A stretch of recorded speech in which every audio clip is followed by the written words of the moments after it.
आप सोच रहे हैं कि फादर मेहनत करें और उसकी बच्चे उसका इस्तेमाल करें, ऐसा नहीं है। ये वो प्रॉपर्टी नहीं है जिसका बंटवारा किया जा सके। इसके लिए आपको खुद लड़ना पड़ेगा, खुद झगड़ना पड़ेगा। लड़ने झगड़ने का मतलब ये खुद आपको स्ट्रगल करना पड़ेगा, तब जाकर के इल्म हासिल होगा। इल्म विरासत में मिलने वाला नहीं होता, और इल्म के लिए मेहनत करनी पड़ती है, खूब स्ट्रगल करना पड़ता है और कंटिन्यूअस टच में रहना पड़ता है। किताब पढ़ो, किताब पढ़ने के बाद उसको रिवीजन करो।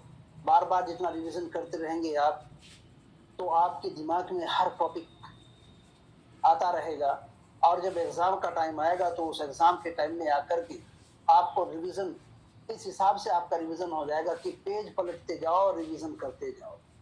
नजर मारनी है बस। लेकिन अगर पढ़ा और पीछे से उसको जीरो कर दिया तो एग्जाम टाइम में रिवीजन नहीं करेंगे आप, उसको पढ़ेंगे, 2 क्वेश्चन करने में पूरा दिन बर्बाद कर दिया जाएगा, 4 क्वेश्चन करने में पूरा दिन बर्बाद कर दिया जाएगा। वो रिवीजन नहीं रहा। रिवीजन वो नहीं होता। रिवीजन वो होता है जब आप एक बार पढ़ लेते हैं, उसको देखते जाओ कि ये टॉपिक कैसे था, ऐसे मैंने किया था, ऐसे मुझे अब आगे हल करना है। ये एक बार नजर मारो, रिवीजन में एक दिन में एक किताब पूरी हो जाती है। ऐसा रिवीजन बनाओ। वो पढ़ना अलग होता है, रिवीजन अलग होता है, दोनों में ये डिफरेंस। आप आगे एक ग्रुप डिस्कशन का काम करो। कुछ क्वेश्चन आपने किताब में सॉल्व किए, कुछ इन्होंने किए, कुछ क्वेश्चन ऐसे हैं जो इनसे छूट गए, कुछ ऐसे हैं जो आपसे छूट गए। फिर ग्रुप डिस्कशन करो, 2-4 लड़के खड़े हो जाओ, स्टूडेंट्स खड़े हो जाओ, ग्रुप डिस्कशन करो और अपने क्वेश्चंस को शेयर करो। शेयर करो हर तरीके से। ये भी यहाँ भी नॉलेज इंक्रीज होती है। ग्रुप डिस्कशन से नॉलेज इंक्रीज होती है।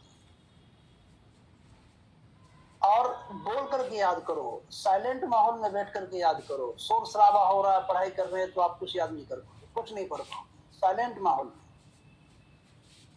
तो ये बहुत और इन हासिल करने के लिए फिक्रमंद होना जरूरी है। अगर आपके अंदर फिक्र नहीं है, आप फिक्रमंद नहीं है, तो इल्म हासिल नहीं करेंगे।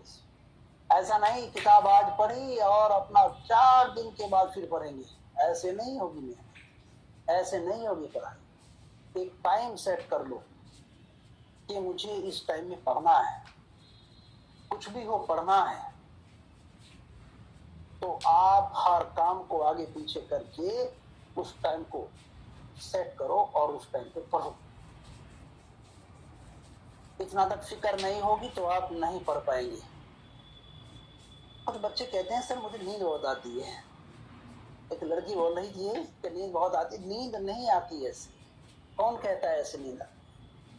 नींद अक्सर उस आदमी को ज्यादा आती है। नींद केवल आपको नहीं आती, सबको आती है।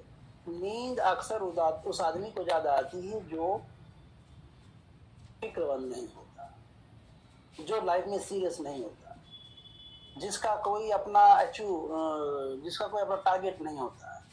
टारगेट बनाओ और उस पर मुसलसल मेहनत करो तो आपकी मेहनत काम आए। दूसरी बात, मैं आपको एक एग्जांपल देके समझाता हूँ।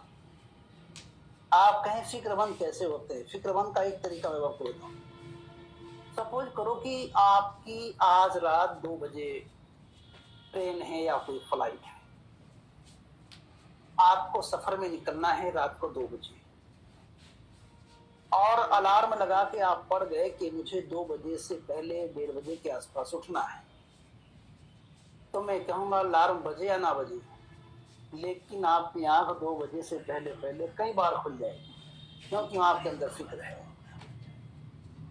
जब एग्जाम का टाइम आता है, आपको पता लगता है कि हमारा एग्जाम कल है, तो आप पूरी पूरी रात पढ़ते रहते हो।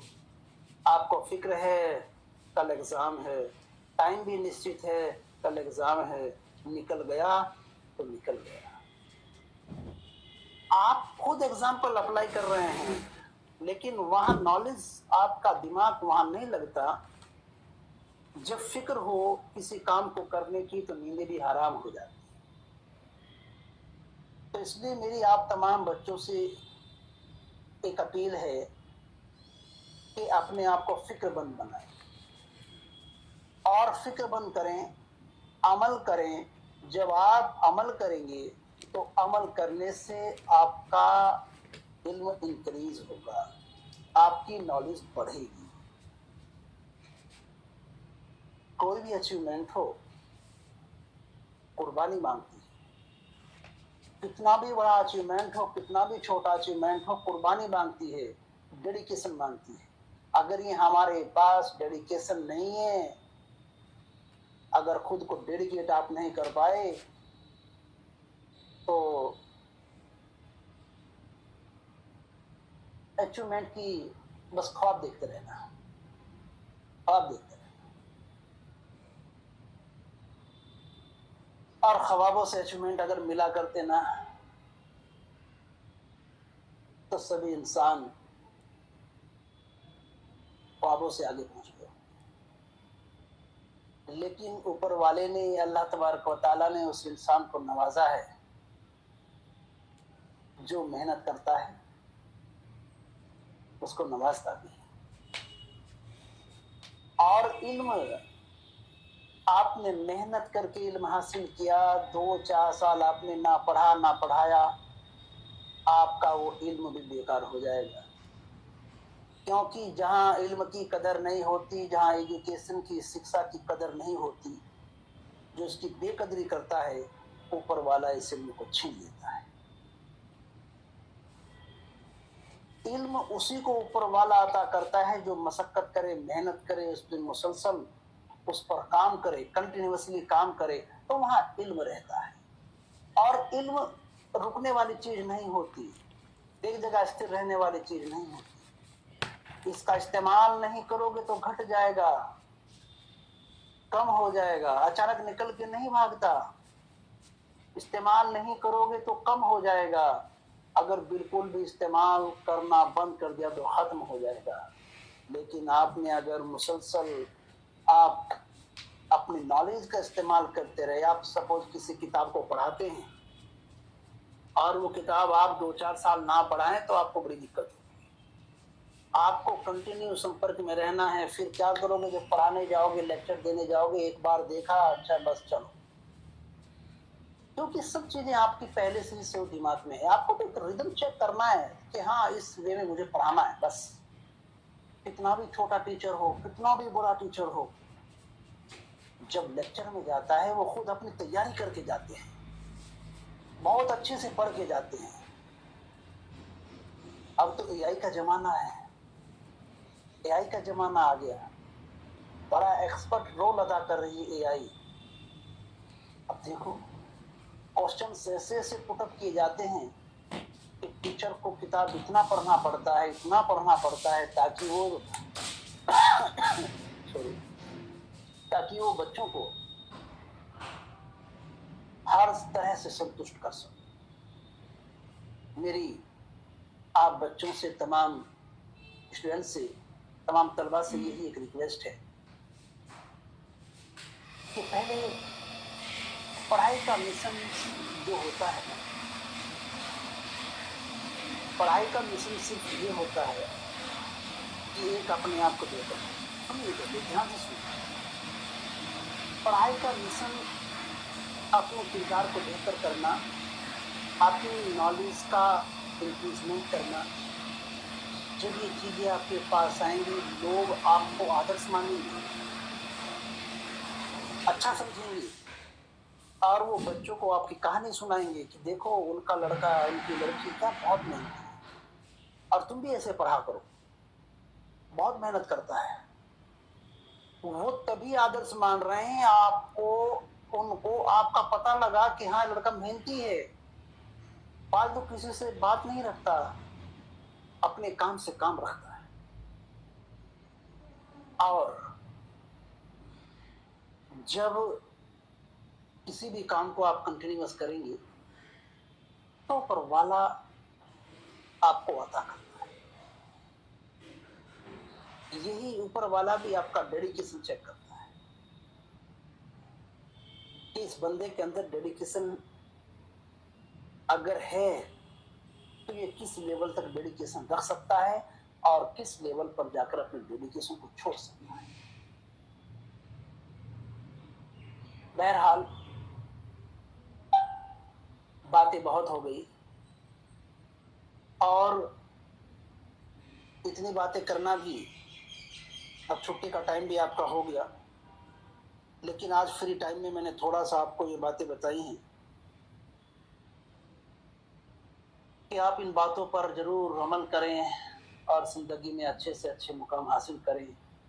मेरी आप तमाम समाज के लोगों से यही अपील है, हाथ जोड़कर रिक्वेस्ट है कि ऊपर वाला आपके लिए सारे रास्ते खोले, जिंदगी में अच्छे अचीवमेंट प्राप्त करें। जिंदगी में तमाम जो भी मेरी इस बात को सुने, जहाँ तक कि मेरी बात पहुँचे, मैं तमाम उन लोगों से हाथ जोड़कर अपील करता हूँ कि अपने बच्चों को पढ़ाई की तरफ जरूर बढ़ाओ, पढ़ाई से उनके कदम मत रोको। पढ़ाई इंसान को जो सिखाती है, वो इंसान उससे जब लबरेज होता है तो उससे उसका घर, उसका समाज, उसका क्षेत्र, उसका देश बड़ा ही रोशनवान होता है और पूरा देश गौरवान्वित होता है। आप अच्छे काम की तरफ अग्रसर रहें, बुरी आदतों से बचें। आज का जो यूथ है ये बुरी आदतों में बहुत ज्यादा मुब्तला हो चुका है। बुरी आदतों से बचें, फोन का इस्तेमाल कम करें। आप रील पर बहुत ध्यान देते हैं, रील को छोड़ो, रियलिटी पे आ जाओ। रील को छोड़ो, रियलिटी पे आ जाओ, तो आप बहुत बेहतर काम कर जाएंगे। अगर आप रील देखते रहोगे तो जिंदगी में देख लेना कि आपकी जिंदगी रील ही बन जाएगी और रियलिटी से बहुत पीछे है। रील देखना बंद कर दो। आप अपना टाइम बर्बाद कर रहे हो, अपना टाइम वेस्ट कर रहे हो, जाया कर रहे हो टाइम को, कुछ नहीं सीख रहे हो। जब तक ये बातें आपके अंदर रहेंगी, फोन जब पढ़ाई करते हो फोन को दूर रख दिया करो।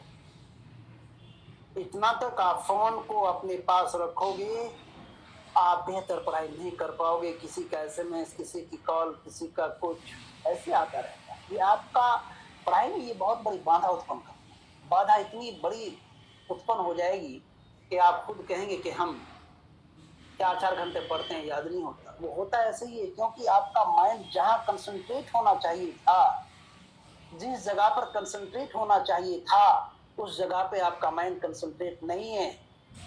और जब आपका माइंड कंसंट्रेट नहीं होगा तो फिर आप पढ़ते रहो, याद नहीं हो, खुद ही डिस्टर्ब रहते हो, परेशान रहते हो। कहाँ डिस्टर्बेंस?